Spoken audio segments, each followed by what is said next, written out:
Hello guys, welcome to अध्ययन अड्डा YouTube channel. आज हम आपके लिए लेकर आए हैं एक नया टॉपिक जिसका नाम है वाक्य विचार। ठीक है, तो चलिए आज पढ़ते हैं वाक्य विचार में। देखते हैं क्या है वाक्य विचार। तो सबसे पहले वाक्य विचार के बारे में जानेंगे। हम लोग पहले पढ़ चुके हैं कि वर्ण क्या है, शब्द क्या है और वाक्य क्या है ना। जब हमने वर्ण चैप्टर पढ़ा था तब इसके बारे में पढ़ा था। वर्ण किसे कहते हैं? भाषा की सबसे छोटी इकाई को वर्ण कहते हैं। यानी हमने लिखा क, ख, ग, है ना, ये सब क्या है? ये हमारे वर्ण हैं। और इन वर्णों से मिलकर क्या बनता है? इन वर्णों से मिलकर हमारा शब्द बनता है। तो शब्द की जो परिभाषा हो जाएगी वो क्या होगी? शब्द की परिभाषा होगी वर्णों के सार्थक समूह को शब्द कहते हैं। ठीक है, और जैसे शब्द हमने बना लिया, अब, राम, जा, है ना, तो ये सब क्या है? ये अलग अलग हमारे शब्द हो गए। ठीक है, अब शब्दों से क्या बनता है? शब्दों से बनते हैं वाक्य। यानी शब्दों के सार्थक समूह को वाक्य कहते हैं। जब शब्दों के सार्थक समूह को यानी शब्दों को जब एक साथ जोड़ दिया जाता है तब उनसे क्या बन जाते हैं? उनसे वाक्य बन जाते हैं। ठीक है, तो तीनों की डेफिनेशन फिर से एक बार रिवाइज हो गई। वर्ण क्या है, शब्द क्या है, वाक्य क्या है।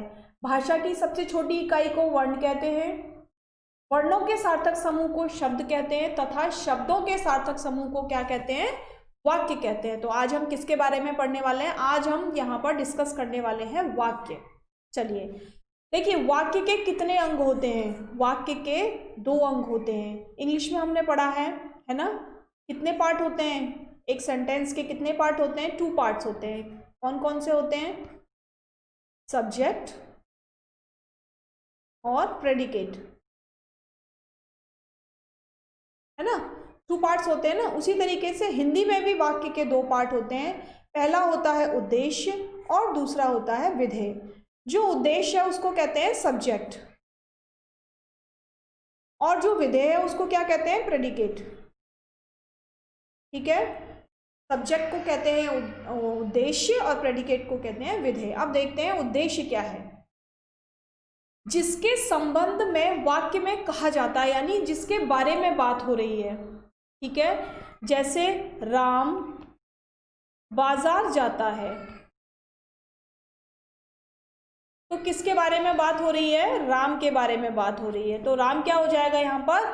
राम हो जाएगा यहाँ पर उद्देश्य। ठीक है, अब देखिए, अतः कर्ता ही वाक्य में उद्देश्य होता है। यानी जो काम को करता है, यहाँ पर राम काम कर रहा है तो उद्देश्य कौन हो जाएगा? राम हो जाएगा। अगर 2 जने होते, राम और श्याम, तब क्या होता? बताइए। राम और श्याम खेलते हैं। ठीक है, राम और श्याम अगर खेलते हैं तो अब उद्देश्य क्या होगा?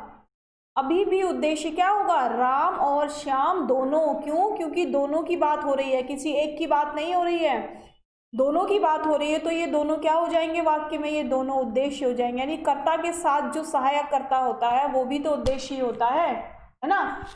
तो क्या है लिखा आगे इसमें? किंतु यदि कर्ता कारक के साथ कोई विशेषण हो, जिसे कर्ता का विस्तारक कहते हैं। यानी कर्ता के साथ कोई विशेषण जुड़ा हुआ हो, जैसे हमने यहाँ पर राम के साथ श्याम को जोड़ दिया।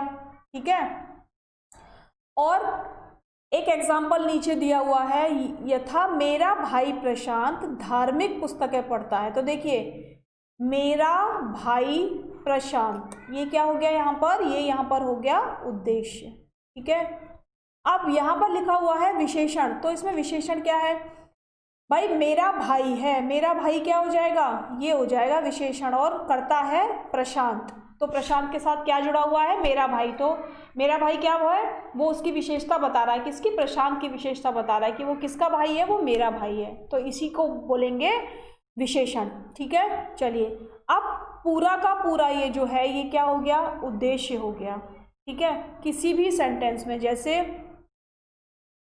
मीरा मदन के साथ पौधे लगाती है। ठीक है, अब आप मुझे बताइए यहाँ पर उद्देश्य क्या होगा? क्या होगा?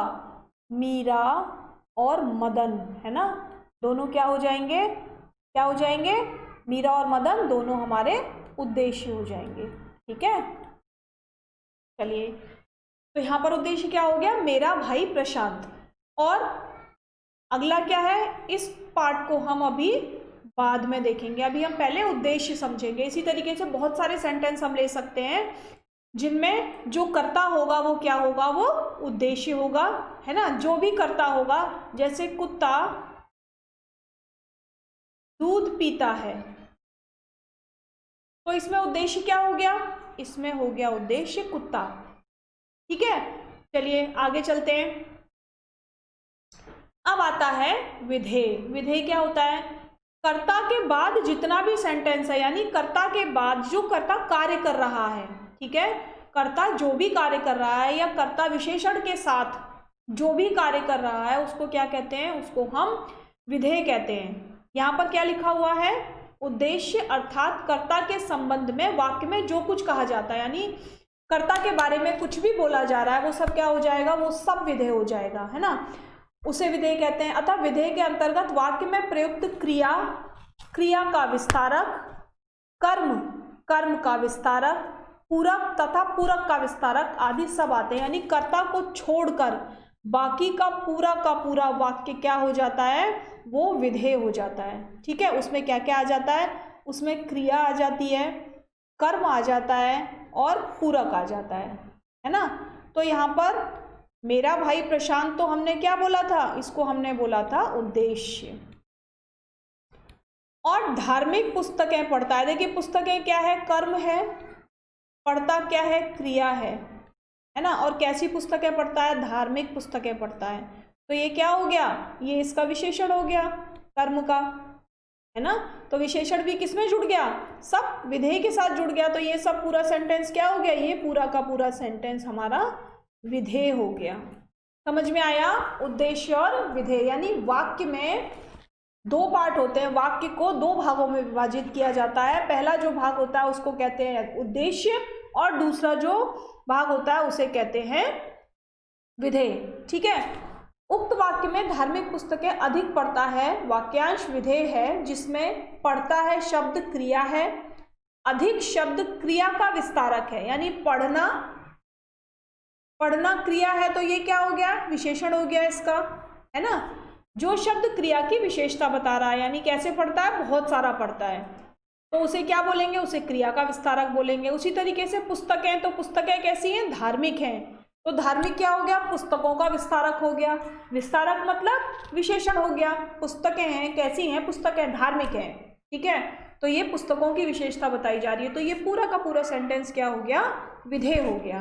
ठीक है, समझ में आया आप लोगों को उद्देश्य और विधेय।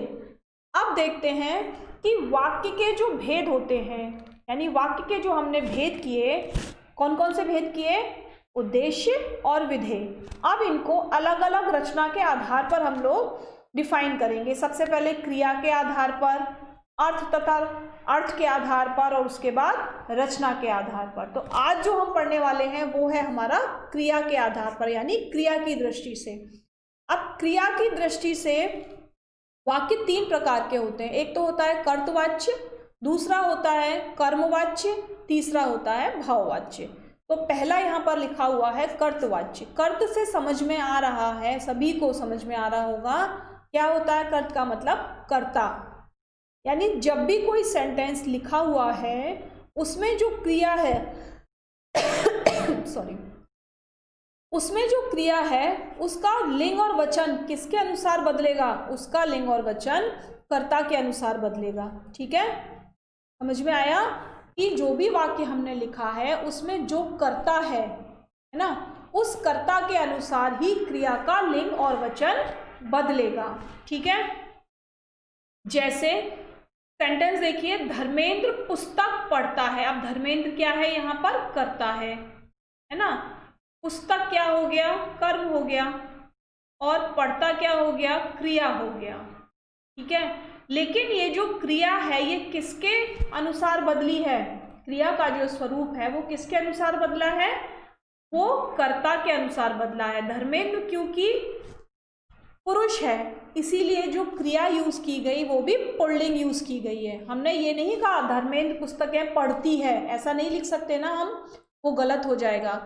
हमने क्या लिखा, धर्मेंद्र पुस्तक पढ़ता है, यानी जो क्रिया बदली, जो क्रिया का स्वरूप बदला वो किसके अनुरूप बदला है, वो कर्ता के अनुरूप बदला है। ऐसे ही दूसरे वाक्य में देखिए, पिंकी पुस्तक पढ़ती है। अब पिंकी क्या है, पिंकी यहाँ पर कर्ता है और स्त्रीलिंग है, तो जो क्रिया बदली है वो भी कैसे बदली, वो भी स्त्रीलिंग में बदली है। ठीक है, तो जहाँ पर ऐसा होता है कि जो क्रिया है उसका जो स्वरूप है वो किसके कारण बदलता है, वो कर्ता के अनुसार बदलता है, तब वहाँ पर कौन सा वाच्य होता है, तब वहाँ पर कर्तवाच्य प्रधान होता है। ठीक है, समझ में आया सभी को कि कर्तवाच्य क्या होता है।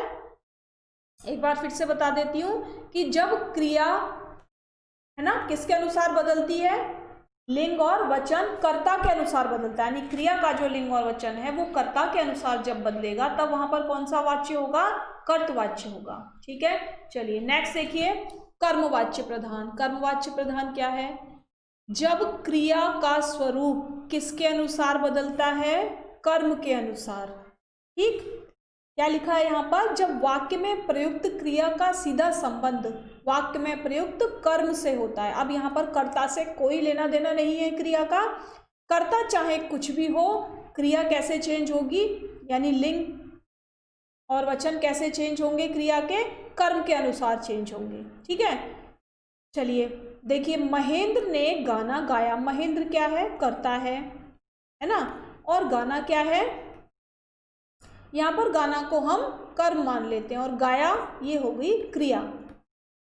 ठीक है, तो गाना क्रिया है, गाना कैसा है, यहाँ पर पुल्लिंग माना है गाने को, तो यहाँ पर क्रिया भी कैसी प्रयोग की गई, पुल्लिंग ही प्रयोग की गई कि महेंद्र ने गाना गाया।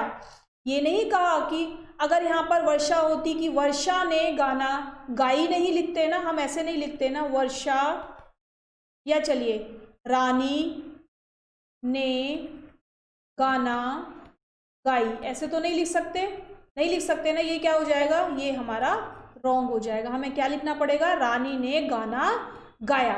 तो जो हमारी क्रिया है ये किसके अनुसार चेंज हुई है, ये हमारी कर्म के अनुसार चेंज हुई है। तो जहाँ पर भी क्रिया कर्म के अनुसार चेंज होती है वहाँ पर कौन सा वाच्य होता है, वहाँ पर कर्मवाच्य प्रधान होता है। ठीक है, उसी तरीके से दूसरे सेंटेंस में देखिए, वर्षा ने गाना गाया। भाई चाहे हमने महेंद्र लिखा चाहे हमने वर्षा लिखा, यानी कर्ता हमने कुछ भी ले लिया, कोई फर्क नहीं पड़ता। हम क्या देखेंगे यहाँ पर, हम देखेंगे कि हमारा कर्म क्या है और कर्म के अनुसार हम क्रिया को चेंज करेंगे। ठीक है, चलिए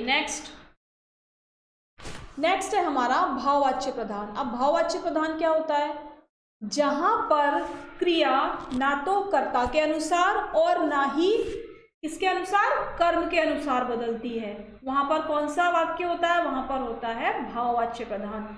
यानी जो क्रिया बदलेगी वो भाव के अनुसार बदलेगी कि भाव क्या कह रहा है ना तो कर्म के अनुसार, कर्ता के अनुसार भी नहीं और कर्म के अनुसार भी नहीं, क्रिया नहीं बदलेगी, है ना, किसके अनुसार बदलेगी, भाव के अनुसार बदलेगी, कि जो वाक्य हम कह रहे हैं उसमें हमारा भाव क्या है कहने का, या किस भाव से हम उस वाक्य को बोल रहे हैं उसके अनुसार क्रिया बदलेगी, तब क्या होगा, वहां पर भाववाच्य होगा। ठीक है, यहाँ पर क्या लिखा है एक बार पढ़ लेते हैं, जब वाक्य में प्रयुक्त क्रिया ना तो कर्ता के अनुसार प्रयुक्त होती है ना ही कर्म के अनुसार प्रयुक्त होती है, बल्कि किसके अनुसार प्रयुक्त होती है, भाव के अनुसार प्रयुक्त होती है, तब उसे क्या कहते हैं, उसे हम भाववाच्य प्रधान वाक्य कहते हैं। जैसे हेमराज से पढ़ा नहीं जाता, भाई हेमराज क्या है, कर्ता है ना, अब पढ़ा क्या है, क्रिया है, तो नहीं जाता, पढ़ा नहीं जाता पूरा देखिए किसके अनुसार चेंज हुई क्रिया, क्या हेमराज के अनुसार चेंज हुई है, नहीं ना, क्रिया किसके अनुसार चेंज हुई, भाव के अनुसार, कि हेमराज से पढ़ा नहीं जाता, जया से पढ़ा नहीं जाता। हम ये भी लिख सकते थे जया से पढ़ा जाता है। ठीक है, तो यहाँ पर पढ़ा नहीं जाता और यहाँ पर पढ़ा जाता है, चाहे हमने स्त्रीलिंग प्रयोग किया या यहाँ पर हमने पुल्लिंग प्रयोग किया, कर्ता हमने कैसा भी प्रयोग किया, लेकिन ये जो सेंटेंस बाद वाला चेंज हुआ, ये किसके अनुसार चेंज हुआ? ना तो कर्ता के अनुसार ना कर्म के अनुसार। ये किसके अनुसार चेंज हुआ? ये हमारे भाव के अनुसार चेंज हुआ। और जहाँ पर भी जो वाक्य है हमारा, यानी जो हमारी क्रिया है, वो किसके अनुसार चेंज होगी? भाव के अनुसार चेंज होगी। वहाँ पर कौन सा वाच्य प्रधान होगा? वहाँ पर भाववाच्य प्रधान होगा। तो मुझे बताइए, सभी लोगों को समझ में आया है ना? कोई प्रॉब्लम किसी को नहीं है ना? और आज के लिए केवल इतना ही। कल हम इसका दूसरा टॉपिक लेंगे। तब तक के लिए हमें आज्ञा दीजिए। और अगर सेशन पसंद आया है तो कमेंट, शेयर और लाइक करना बिल्कुल मत भूलना। कल फिर मिलेंगे इसी टाइम पर, ठीक है? चलिए, जब तक धन्यवाद।